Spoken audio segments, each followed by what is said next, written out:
అందరికీ నమస్కారం. మీ అందరికీ తెలిసిందే లాస్ట్ మంత్ నవంబర్ 15వ తేదీన నేను ఏపీ స్టేట్ ఫైబర్ నెట్ దానికి చైర్మన్గా ఛార్జ్ తీసుకోవడం జరిగింది. దాదాపు నెల రోజులు దాటింది. ఆ రోజు ఛార్జ్ తీసుకున్నప్పుడు నేను చాలా బ్రీఫ్గా చెప్పడం జరిగింది. ఎందుకంటే ఆ రోజుకు ఛార్జ్ తీసుకున్న రోజుకు నా చేతిలో ఎటువంటి సమాచారం లేదు. ఒక 15-20 రోజుల తర్వాత మొత్తం సమాచారం సేకరించిన తర్వాత మీడియా ముందుకు వచ్చి ఈ సంస్థ గురించి ఏంటనేది చెప్తానని చెప్పాను. బట్ కొంత టైం ఎక్కువ తీసుకోవడం జరిగింది. కొంత డేటా తీసుకోవడంలో డిలే అవడం వల్ల అదొకటి. రెండోది వచ్చేసి మనందరికీ తెలిసింది, ఈ సంస్థ 2015 అక్టోబర్లో నాడు ముఖ్యమంత్రిగా ఉన్నటువంటి శ్రీ నారా చంద్రబాబు నాయుడు గారు స్థాపించడం జరిగింది వారి ఆధ్వర్యంలో.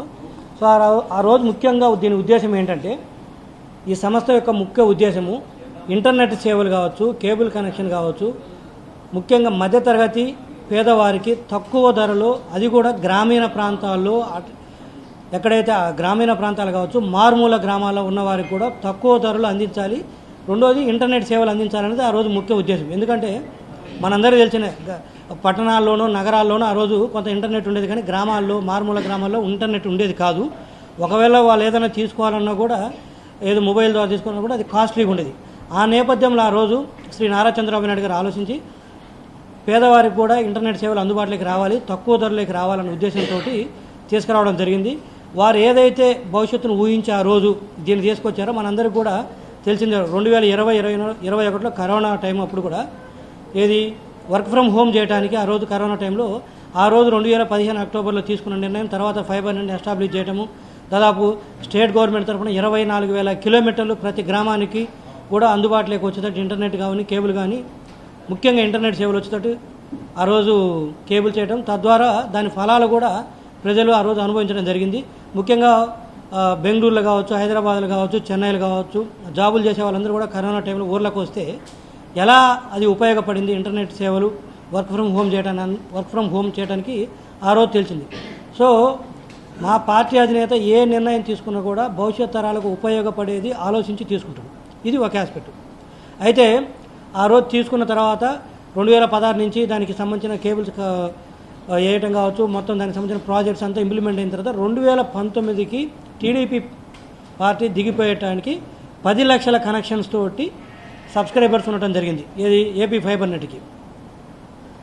ఆ తర్వాత 2019 నుంచి 24 మొన్నటి చూసేట్లకి ఈ రోజున్న కనెక్షన్స్ ఎన్నాయంటే 5 లక్షల కనెక్షన్స్. అంటే ఒక 3 సంవత్సరాల్లో, అంటే 2016 కూడాలో వర్క్ స్టార్ట్ అయింది. చెప్పాలంటే 2 సంవత్సరాలు, గట్టి చెప్పాలంటే 2 సంవత్సరాలు కూడా లేదు. 2 సంవత్సరాల్లో మాకు 10 లక్షల కనెక్షన్స్ వస్తే, వీళ్ళు 5 సంవత్సరాల్లో ఆల్రెడీ ఎగ్జిస్టింగ్ ఇన్ఫ్రాస్ట్రక్చర్ ఉంది, ఎవ్రీథింగ్ ఈజ్ రెడీ, మొత్తం రెడీ చేసి పెడితే 5 సంవత్సరాల కనెక్షన్స్ ఎన్ని పెరగాలి?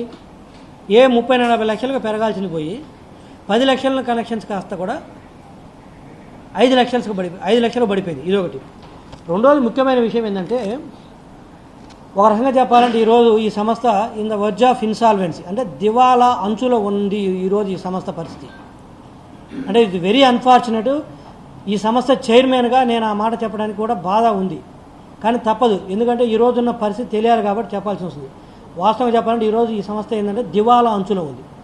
2019కి బ్రహ్మాండంగా ప్రోగ్రెసివ్లోకి రావాల్సినటువంటి సంస్థ, ఆ రోజున్న ఇన్ఫ్రాస్ట్రక్చర్కి ఎస్టాబ్లిష్ చేసిన సిస్టమ్స్ కావచ్చు, మిగతా అన్నీ చూస్తే పెరగాల్సిన సంస్థ ఈరోజు దివాలా అంచులోకి వచ్చింది. ఇది ఒక అంశం. రెండోది వచ్చేసరికి అత్యంత బాధాకరమైందంటే, ఒక గవర్నమెంట్ కార్పొరేషను ఎంతో చక్కగా నడవాల్సింది, స్టాండర్డ్ ఆపరేటింగ్ ప్రొసీజర్స్ కానీ ప్రాపర్ సిస్టమ్స్ కానీ ఆ రోజు ఎస్టాబ్లిష్ చేసి పెడితే, ఈరోజు చూసినట్లయితే ఈ రోజుకి చెప్తున్నాను నేను, ఈరోజు చూస్తే ఒక్క proper SOP standard operating procedures లేదు, ఒక్క సిస్టమ్ సరిగా లేదు. కిరాణా కొట్టు వాళ్ళన్నా కూడా బ్రహ్మాండంగా నడుపుతారు. కనీసం ఒక సాయంత్రానికి ఒక లెక్క ఉంటుంది, ఇదిగో ఇంత వచ్చింది, ఇంత పోయింది, ఇంత బ్యాంకులో డిపాజిట్ చేసామని ఒక లెక్క ఉంటుంది. కిరాణా కొట్టు కంటే కూడా దారుణంగా నడిపారు ఈ సంవత్సరం, లాస్ట్ 5 సంవత్సరాలు అత్యంత దారుణంగా నడిపారు. నాకు తెలిసినందుకు భారతదేశంలో ఏ ప్రభుత్వ రంగ సంస్థని ఇంత దారుణంగా నడిపినట్టు మనకు లేదు. అత్యంత దారుణంగా. మరి ఆనాడున్న ఎండీ గారు, ఆ చైర్మన్ గారు మరి ఏం చేశారో నాకు అర్థం కాదు. విచ్చలవిడిగా అవినీతి అయితే జరిగింది. అది దాని గురించి టూ అర్లీ ఇప్పుడే నేను మాట్లాడలేను, ఎందుకంటే విజిలెన్స్ ఎంక్వైరీ జరుగుతుంది. సో వాళ్ళు విజిలెన్స్ రిపోర్ట్ ఇచ్చిన తర్వాత కంప్లీట్గా మళ్ళీ ఒక ప్రెస్ మీట్ పెడతాను, మొత్తం డీటెయిల్గా ఎక్స్ప్లెయిన్ చేస్తాను. బట్ ఈ రోజున్న పరిస్థితి చూస్తే మాత్రం అది విచ్చలవిడిగా వాళ్ళు ఇష్టం వచ్చినట్లు రన్ చేయడం జరిగింది. మీకు నేను చెప్పిన దానికి విత్ నెంబర్స్ తోటి కొన్ని చెప్తాను, తద్వారా మీకు అర్థమవుతుంది ఇది దివాలా అంచులో ఉందా లేదా, 2019కి ఉన్న పర్ఫార్మెన్స్ ఏంటి, ఈరోజు ఏంటనేది మీకు నెంబర్స్ తోటి చెప్తే అర్థమవుతుంది. ఉదాహరణకి 2019లో ఇదే సంస్థ నడపడానికి ఆ రోజు మా దగ్గర ఉన్న ఎంప్లాయీస్ ఎంతమంది తెలుసా, 108 మంది ఎంప్లాయీస్ తోటి ఈ ఎంటైర్ సంస్థ నడపడం జరిగింది. కేవలం 108 మంది ఎంప్లాయీస్ తోటి 10 లక్షల కనెక్షన్స్ వచ్చినవి, 24,000 కిలోమీటర్లు కేబుల్ వేయడం జరిగింది, ఆప్టిక్ కేబుల్, ఫైబర్ కేబుల్ వేయడం జరిగింది. మిగతా ఇన్ఫ్రాస్ట్రక్చర్ మొత్తం కూడా ఎస్టాబ్లిష్ చేయడం జరిగింది కేవలం 108 మందితోటి. దానికి ఆ రోజు మేము ఎంప్లాయీస్ మీద పెడుతున్న ఖర్చు అంటే వేజ్ బిల్ అంటారు, వాట్ ఎవర్ శాలరీ మంత్కి అయితే ఉన్న ఖర్చు అని తెలిసినప్పుడు 2019 దిగిపోయడానికి 40 లక్షల రూపాయలు. 108 మంది ఎంప్లాయీస్ తోటి 40 లక్షలు మంత్లీ శాలరీస్ తోటి నడిపిన మా సంస్థని. అప్పుడు 10 లక్షల కనెక్షన్స్ బ్రహ్మాండంగా ఇంటర్నెట్ సేవలో కానీ ఎటువంటి అంతరాయం ఉండేది కాదు. ఏదైనా 1-2 సమస్యలు వచ్చినా కూడా నిమిషాల్లో సాల్వ్ అయ్యేది. కానీ ఈరోజు పరిస్థితి ఏంటంటే మరి కనెక్షన్స్ 5 లక్షల నుంచి 10 లక్షల నుంచి 5 లక్షలు పడిపోయినాయి కదా. అంటే ఎక్కడ కూడా ఇందాక నేను చెప్పాను సంస్థ దివాలా అంచులోకి వచ్చింది.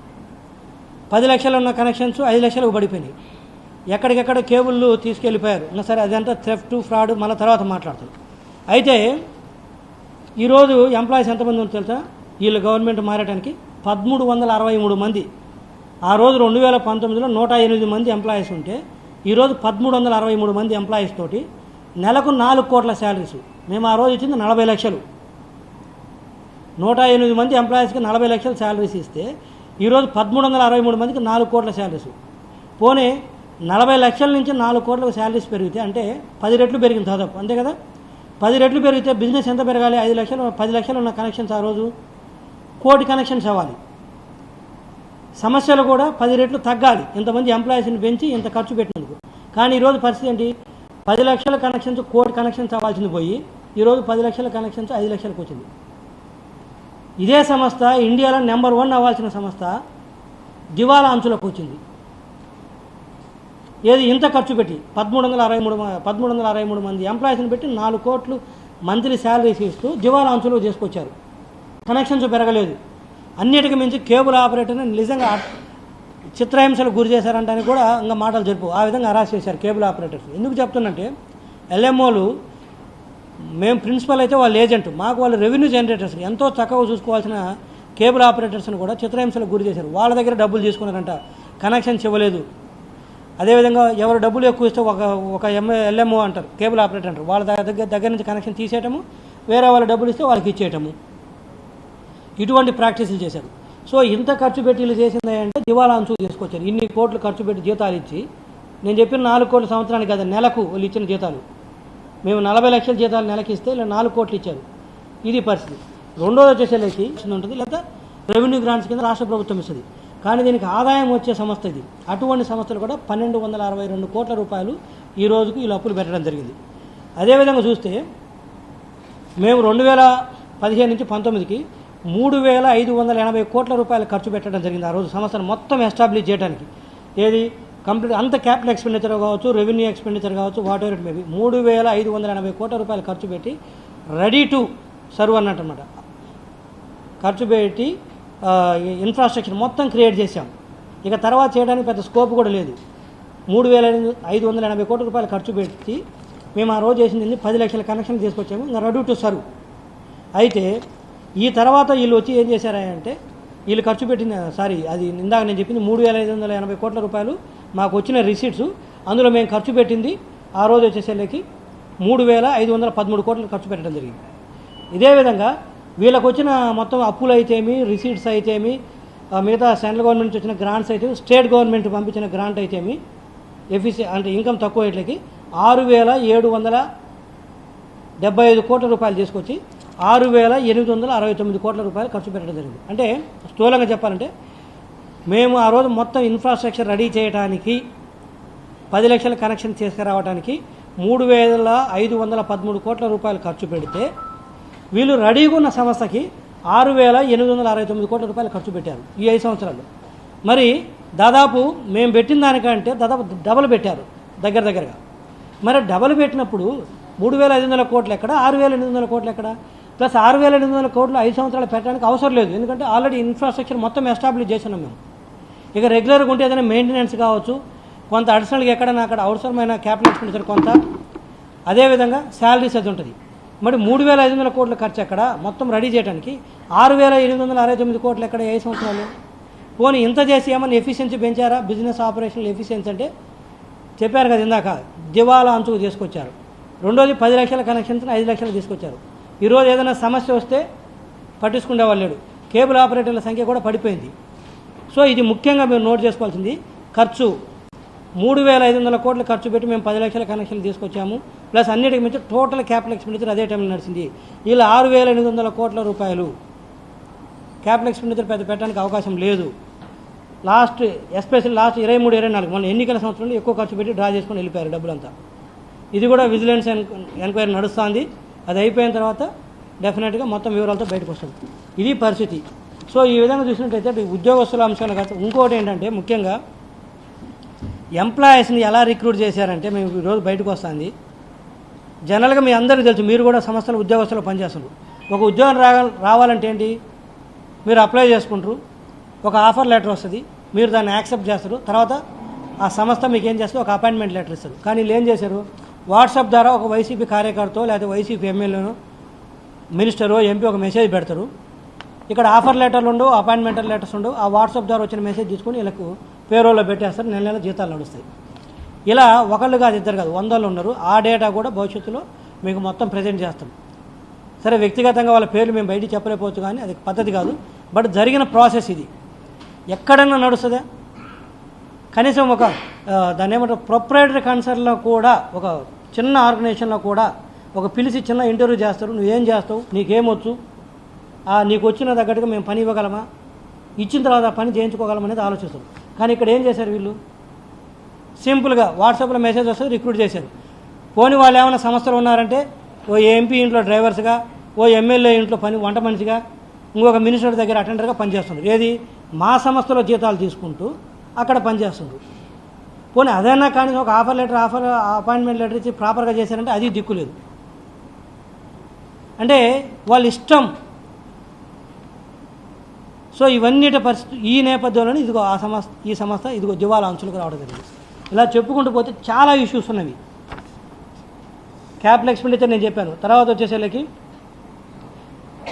సరే ఇవన్నీ కూడా మళ్ళీ ఇంకొక ప్రెస్ మీట్ కూడా చేస్తాను. దాన్ని ఏమంటారు, విజిలెన్స్ ఎంక్వైరీ నడుస్తుంది. అది అయిపోయిన తర్వాత డెఫినెట్గా విత్ ప్రూఫ్స్ తోటి వస్తాం. ఇప్పుడు నేను కొన్ని కూడా ప్రూఫ్స్ ఇవ్వడం జరిగింది మీకు, ఎక్స్పెండిచర్ అవన్నీ కూడా. ఇది కాకుండా వచ్చేసరికి పోల్ ట్యాక్స్ ఇష్యూస్కి సంబంధించి ఒక ఇష్యూ చెప్పాలి విద్యుత్ అధికారులకి. 2017లో మాకు ఆ రోజు మా ఎండీ గారు లెటర్ రాస్తే మా కేబుల్ ఆపరేటర్స్ ఎవరైతే ఉన్నారో వాళ్ళకు సంబంధించి ఈ కేబుల్ పోల్స్ మీద వేసుకున్నందుకు మాకు క్లియర్గా ఆ రోజు చెప్పడం జరిగింది. దీని మీద ఎటువంటి అభ్యంతరాలు లేవు, ట్యాక్స్ ఎటువంటి ఛార్జెస్ కూడా పే చేయాల్సిన అవసరం లేదని. బట్ ఈ రోజు నాకు తెలుస్తుంది ఏంటంటే, మా సంస్థకు సంబంధించిన కేబుల్ ఆపరేటర్స్ను కొంతమంది విద్యుత్ అధికారులు ఏఈ లెవెల్లో కొంత ఇబ్బంది పెడుతున్నారు. దయచేసి మీరు అర్థం చేసుకోండి, రెండు కూడా ప్రభుత్వ రంగ సంస్థలే, మీదైనా మాదైనా. ఆల్రెడీ ఇది క్లియర్గా ఆ రోజున ప్రిన్సిపల్ సెక్రటరీ గారు, ఆ రోజున ఎండీ గారు రాస్తే క్లియర్గా ఎగ్జామ్షన్ ఇవ్వడం జరిగింది. మీ దగ్గర ప్రాపర్ డాక్యుమెంట్స్ ఉన్నాయి, ఒకసారి చూడండి. నేను కూడా మిమ్మల్ని రిక్వెస్ట్ చేసేది ఒకటి, ఇబ్బంది పెట్టొద్దు. మీరు ఏదైనా ఉంటే అలా ఏదైనా కేబుల్ ఆపరేటర్స్ కొంతమంది చెప్తున్నారు, మా దగ్గర పేరుకి ఎన్రోల్ చేయించుకొని ఒక 4-5 కనెక్షన్లు పెట్టుకొని వేరే వాళ్ళవి బయట నడుపుతూ ఈ పోల్స్ను ఉపయోగించుకుంటున్నారు. ఒకవేళ అలా ఏదైనా ఉంటే మా ఏపీఎస్ఎఫ్ఎల్ ఫైబర్ నెట్ సమస్యకు మీరు ఆ విద్యుత్ అధికారులు ఏఈలు కానీ డీలు కానీ మాకు ఇంటిమేట్ చేయండి. నా మెయిల్ ఐడి ఉంటుంది, చైర్మన్ మెయిల్ ఐడి ఉంటుంది, తీసుకోండి. ఆ మెయిల్కి చేయండి. మేము ఏదైనా ఉంటే వాళ్ళతో మాట్లాడతాం. దయచేసి మీరు డైరెక్ట్గా ఇన్వాల్వ్ అవుతుండటం వల్ల ఏంటంటే మీకు అర్థం కావట్లేదు, అసలు 4 కనెక్షన్స్ ఉన్నాయా 400 ఉన్నాయా అనేది తెలియట్లేదు. ఈవెన్ దో ఏఈడీలు కింద స్థాయి అధికారులు, పై స్థాయి ఉన్నతాధికారులు చెప్పినప్పటికి కూడా వాళ్ళు ఇష్టం వచ్చినట్టు చేస్తున్నారు. అది కరెక్ట్ కాదు. మీకు కావాలంటే మీరు చెక్ చేసుకోండి. మీరు ఆ ఉన్నత స్థాయి అధికారులు మాకు క్లియర్గా ఈ సంస్థకు సంబంధించిన కేబుల్ ఆపరేటర్స్కి ఎగ్జామ్షన్ ఇవ్వడం జరిగింది. దాన్ని దృష్టిలో పెట్టుకొని దయచేసి మీరు వాళ్ళని ఇబ్బంది పెట్టొద్దు. ఏదంటే మా సమస్య దృష్టికి తీసుకురండి, మేము తీసుకుంటే వాళ్ళపైన చర్యలు ఏదైనా ఉంటే. అదొకటి. రెండోది వచ్చేసరికి ఓపీజీడబ్ల్యూ ఇష్యూ కూడా ఒకటి ఉంది మాకు. దయచేసి ఎనర్జీ డిపార్ట్మెంట్ని అడుగుతున్నాము, దాన్ని కూడా మీరు ఇబ్బంది పెట్టొద్దు. అఫ్కోర్స్ మీకు రైట్స్ ఉన్నాయి, మీకు కాదనట్లేదు. బట్ మాకు కొంత సమయం ఇచ్చి ఆ కేబుల్ చేద్దామంటే మీరు షిఫ్ట్ చేసుకోండి. ఆల్ ఆఫ్ సడన్గా మీరు ఓవర్ నైట్లో మార్చడం వల్ల ఏమవుతుందంటే కొన్ని ఏరియాల్లో 1000 కనెక్షన్స్ దెబ్బతింటుంది. మాకు కొంత సమయం ఇస్తే మేము దానికి ఆల్టర్నేటివ్ చూసుకుంటాము. డెఫినెట్గా అమికబుల్గా సెటిల్ చేసుకోవాల్సినటువంటి విషయం ఇది. సో ఇవి స్థూలంగా మీరు ఏదైనా అడిగితే విలేకరు మీరు అడగండి దయచేసి. Yeah please. యా ఒకటి హెచ్ఆర్ ఈడీ గారు ఉన్నారు అక్కడ. నేను అదే మీరు అడిగిన దానికి చెప్తున్నాను. నేనే ఆర్ఫన్ సమస్త ఆర్ఫన్ దశలో ఉంది ఇప్పుడు. యా సో ఇప్పుడు వారు హరిగారు అడిగింది ఏంటంటే వాస్తవం అది. కాకపోతే ఎండి గారికి ఏదో అర్జెన్సీ మీటింగ్ ఉందని ఈరోజు క్యాబినెట్ మీటింగ్ ఏదో నడుస్తుంది. ఆ నేపథ్యంలో వారు అక్కడ అటెండ్ అవ్వడం జరుగుతుంది. బట్ వన్ థింగ్ ఇష్యూ ఇందాక కూడా చెప్పాను, యాజ్ ఆన్ టుడే కూడా సంస్థలో ప్రాపర్ ఎస్ఓపీస్ లేవు, స్టాండర్డ్ ఆపరేటింగ్ ప్రొసీజర్స్ లేవు, systems are not in place. Systems లేవు, అది నేను ఒప్పుకుంటున్నాను. 1 or 2 months everything will be in place. అవన్నీ కూడా సెట్ చేస్తాము.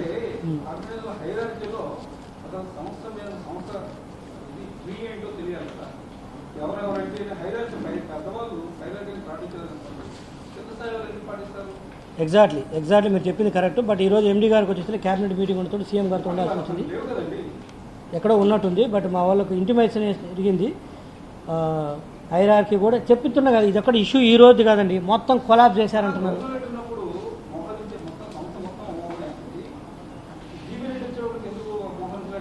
నో అట్లేం, they are not against me or something. మీరేం దాని గురించి మా మధ్యలో ఏం లేదు అటువంటిది, మీరేం ఇష్యూ క్లియర్ అప్ చేయొద్దు. It is there. Next press మీట్కి వచ్చేసరికి అన్నీ సెట్ అవుతాయి, సెట్ అవ్వాలి, అయ్యేటట్టు కూడా చూస్తాను.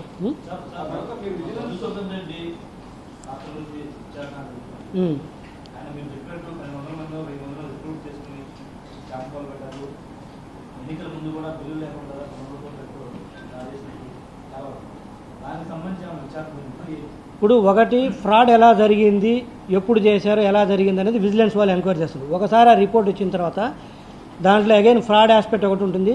అండ్ లాస్ట్ ది ఎక్స్చెక్కర్ అంటారు, ప్రభుత్వ ఖజానాకు నష్టం. If it is negligence by MD గారు, ఆ రోజున ఎండీ గారు నెగ్లిజెన్స్ వల్ల కానీ లేకపోతే ఇంటెన్షన్గా కానీ జరిగినట్లయితే, ఉద్దేశపూర్వకంగా చేసిన నెగ్లిజెన్స్ జరిగినా కూడా ఫ్రాడ్ జరిగిన ఒక aspect state government will take up that. State government దానిపైన చర్యలు తీసుకుంటుంది. అపార్ట్ ఫ్రమ్ దట్ మా సంస్థ నుంచి డిఓపిటీకి కూడా మేము మెయిల్ రాస్తాం. ఎక్సెక్కర్ టు ద లాస్ కాబట్టి డిఓపిటీకి కూడా సబ్జెక్టు మా చీఫ్ సెక్రటరీ గారికి, కన్సర్న్ ఈ సబ్జెక్ట్ చూసే ప్రిన్సిపల్ సెక్రటరీ గారికి, మిగతా వాళ్ళకి కూడా పెట్టి నోటీసులు పెట్టి డిఓపిటీకి కూడా ఇంటిమేట్ చేస్తాం. తప్పనిసరిగా చర్యలు ఉండేటట్టు చూసుకుంటాం. ఆ డ్యూ ప్రాసెస్ అయితే మేము ఫినిష్ చేస్తాము. మా చేతిలో ఉన్నది మేము చేస్తాము. తర్వాత డిఓపిటీ వాళ్ళు చర్యలు తీసుకుంటారా లేదన్నది అది మాకు సంబంధం లేని అంశం. నేనైతే చేస్తాను. ఆ విషయంలో ఎటువంటి ఎగ్జామ్షన్ లేదు. అది మసూదన్ రెడ్డి గారు కావచ్చు, ఎక్స్ కావచ్చు, వై కావచ్చు, లీస్ట్ బాదర్. లాస్ట్ 5 yearsలో జరిగిన ఫ్రాడ్స్ కావచ్చు, అది నెగ్లిజెన్స్. ఎక్సెక్కర్ to the laws will take a serious action. అందుకనే కదా ఇవన్నీ జరుగుతున్నాయి కదా. అది విజిలెన్స్ ఎంక్వైరీ గోయింగ్ ఆన్. ఒకసారి రిపోర్ట్ వస్తుంది, ఇంకా నాకు తెలిసి కపుల్ ఆఫ్ వీక్స్లో వస్తుంది. వచ్చిన తర్వాత డెఫినెట్గా రాష్ట్ర ప్రభుత్వం తీసుకునే చర్యలు రాష్ట్ర ప్రభుత్వం తీసుకుంటుంది. కేంద్రానికి రాసేది కూడా రాస్తాం, డిఓపిటీ కూడా రాస్తాం. అడ్వకేట్ కూడా ప్రాక్టీస్ చేస్తున్నాం.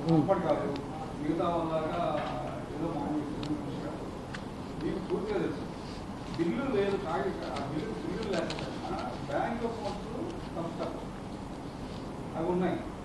వాడి నుంచి ఫైనాన్షియల్ కంప్లైంట్ పెట్టుకోకుండా ఎంతకాలం మీరు ఏం చేసినా ఏం లాభం.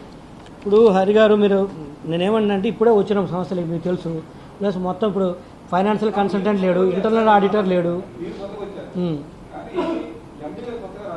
ఆయన కూడా అంత 4 months కదా.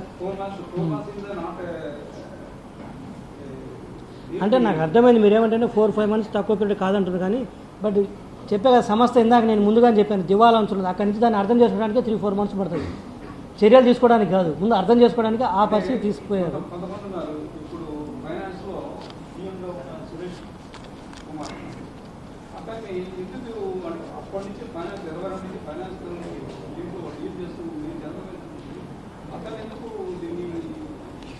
అది నేను నిన్నే మొన్న అంబులెన్స్ వాళ్ళు కలిసినప్పుడు ఏదైతే ఇప్పుడు బ్యాంక్లో తప్పు చెప్పవు కదా, బ్యాంక్ అకౌంట్స్ తప్పు చెప్పవు కదా అన్నప్పుడు వాళ్ళు ఏమన్నారంటే ఎస్ యూఆర్ రైట్, అందుకని ప్రత్యేకంగా కాన్సన్ట్రేట్ అంటే ఫైనాన్షియల్. ఓకే, అది ఒకటేమంటే sorry for the just interpret చేస్తున్నాను. అది ఇంటర్నల్ సబ్జెక్ట్స్. అది మీడియాకు ఎంతవరకు చెప్పాలో ఎంతవరకు చెప్పకూడదు అంటే అగైన్ ఇట్స్ డిబేటబుల్. సో డెఫినెట్గా there are issues are there. అంటే మీరు చెప్పిన 1-2 కాదు, there are couple of issues, చాలా సమస్యలు ఉన్నవి. ఇవన్నీ కూడా స్టార్ట్ చేసాము. మొత్తం ఒక 1 monthలో కూడా 1 or 2 monthsలో కూడా మొత్తం సార్ట్అవుట్ చేస్తాము. 500 కేసు. అవును. వదిలేశారు. పైపెచ్చు ఒక ఇద్దరు ఎంప్లాయీస్, ఉమెన్ ఎంప్లాయీస్కి వాళ్ళ చేతుల్లోనే చంద్రబాబు నాయుడు ఎస్, దాన్ని నేను అడ్రస్ చేస్తాను. ముసులో దుగులాట ఎందుకు? ఫైబర్ నెట్ కేసు మనందరికీ తెలిసిందే కదా. ఫైబర్ నెట్ కేసుకు సంబంధించి ఆ రోజున్న ప్రతిపక్ష నేత మా సార్ శ్రీ నారా చంద్రబాబు నాయుడు గారిని దాంట్లో పెడితే దానికి సంబంధించిన documents very unfortunate. Vijayasai Reddy గారి ద్వారా రెఫరెన్స్ ద్వారా వచ్చిన ఒక అమ్మాయి లీగల్లో ఉంటారు, వాళ్ళ చేతిలో పెట్టడం జరిగింది.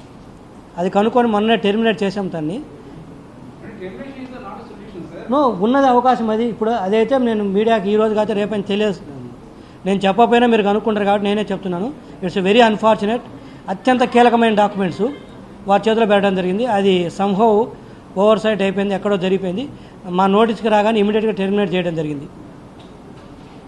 బట్ మళ్ళీ చూస్తాం మొత్తం ఆ ఫైల్ అంతా తీసుకొని ఏమన్నా అడిషన్స్ డిలీషన్ చేశారా దాంట్లో ఏమన్నా, ఎందుకంటే స్టేట్మెంట్స్ ఉంటాయి, అవన్నీ ఏమన్నా తీసేశారా, న్యూ ఎవిడెన్స్లు ఏమన్నా దాంట్లో పెట్టారా, కొత్త సాక్ష్యాలు ఏమైనా యాడ్ చేశారా. బట్ తనని డౌట్ పట్టమని కాదు, పరిస్థితులు అలా ఉన్నాయి కాబట్టి మనం ఇక్కడ వ్యక్తిగాని కాదు. బట్ తర్వాత తెలిసి నేను కూడా I was very shock on that. Correct Hari గారు, మరి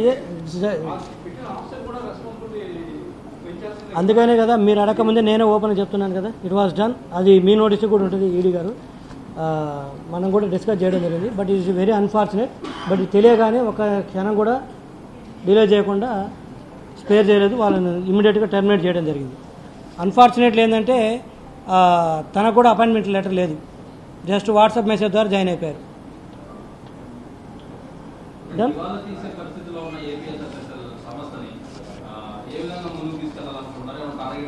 నేను మళ్ళీ చెప్తున్నాను, దివాలా అంచులో ఉన్న మాట వాస్తవము, దానికి నెంబర్స్ కూడా నేను చెప్పాను ఇందాక. ఐఎమ్ షూర్ దట్ డెఫినెట్గా ఇంతకుముందు ఫస్ట్ నేను ప్రెస్ మీట్లో చెప్పాను 50 లక్షల కనెక్షన్లు తీసుకెళ్తాము, డెఫినెట్గా దివాలా అంచులో ఉన్న దాన్ని రివైవల్ చేస్తాము.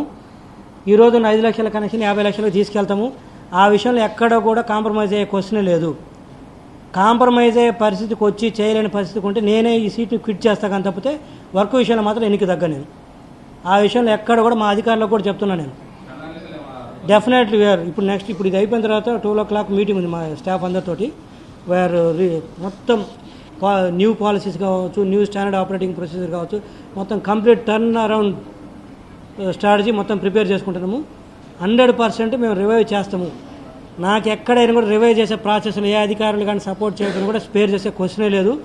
ఇన్ కేస్ ఆ పరిస్థితి వస్తే మాత్రము నేను మళ్ళీ మీడియా ముందుకు వచ్చేసి చెప్తాను తప్పితే ఎంప్లాయీస్తో కాంప్రమైజ్ అయ్యో లేకపోతే ఇంకొక వెండర్స్ తోటి కాంప్రమైజ్ అయ్యో మళ్ళీ సంస్థను మాత్రం వెనక్కి తీసుకెళ్లే క్వశ్చనే లేదు. అది మాత్రం గట్టిగా చెప్తున్నాను.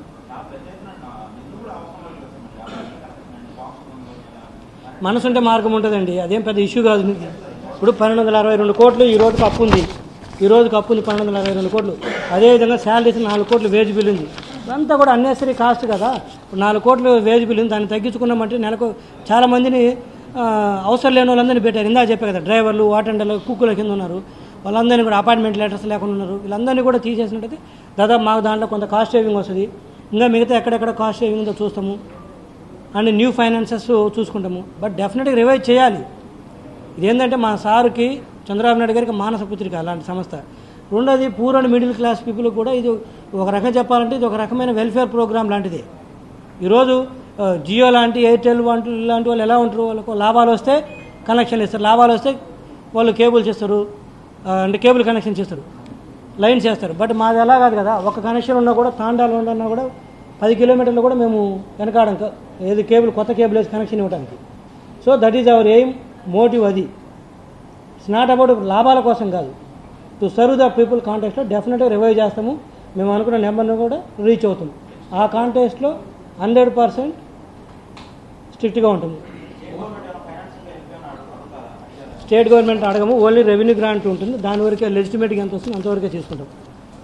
420 నుండి 1350 వరకు అయిన ఎంప్లాయీస్ ఎవరైతే ఉన్నారో మీరు లేకుండా జాయినింగ్ అయ్యారు, అట్లా జాయిన్ అయ్యారు, ఆల్రెడీ ప్రాసెస్ స్టార్ట్ అయింది. డెఫినెట్గా అందులో డౌట్ ఏముంది అసలు?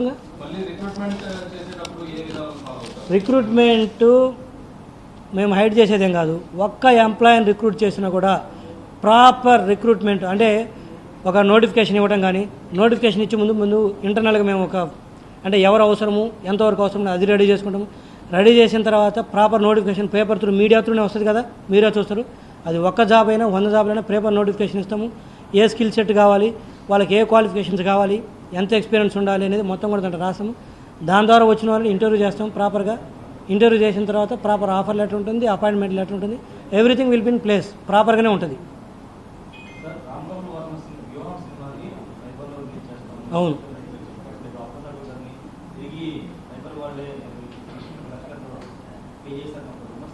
దానికి ఏంటంటే 2,10,00,000 రూపాయలకి అగ్రిమెంట్లోకి ఎంటర్ అవ్వడం జరిగింది వ్యూహం సినిమాకి. ఏది మా ఫైబర్ నెట్ కొని మా దాంట్లో రిలీజ్ చేసేటట్టుగా. కాకపోతే ఏం జరిగిందంటే దానికి ఎలా చేసుకోవాలంటే వ్యూస్ని బట్టి పే చేయాలి. ఆ రోజు వచ్చిన వ్యూస్ ఎంత అంటే 1863 వ్యూస్ వచ్చినాయి దానికి వ్యూహం సినిమాకి.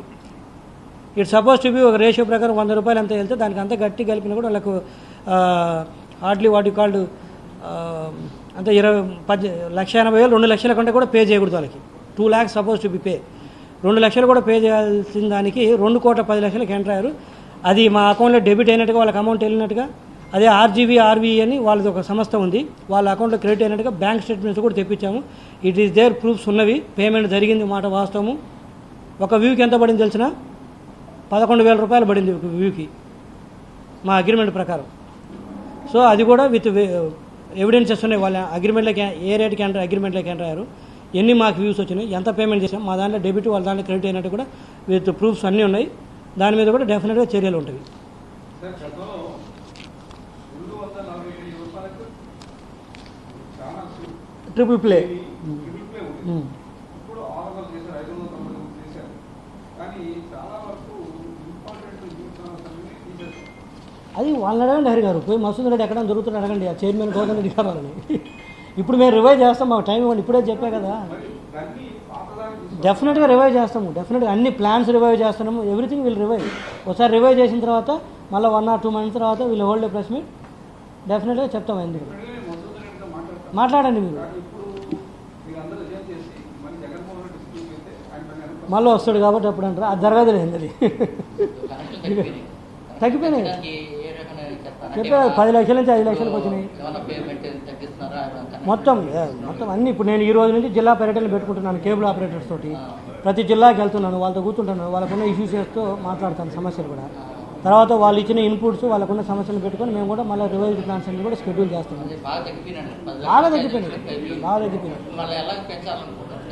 అదే కదా మా టాస్క్. ఇంకా అందుకనే కదా చెప్పేది, ఆ విషయం ఎక్కడ కూడా కాంప్రమైజ్ కావాలి. ఇట్ ఈస్ దేర్ అండి. క్వాలిటీ సర్వీస్ మాది. ఫైబర్ కేబుల్ కదా, స్టేబుల్ కనెక్షన్ వస్తుంది. It's good service. Will revive. Okay, anything else? Thank you so much.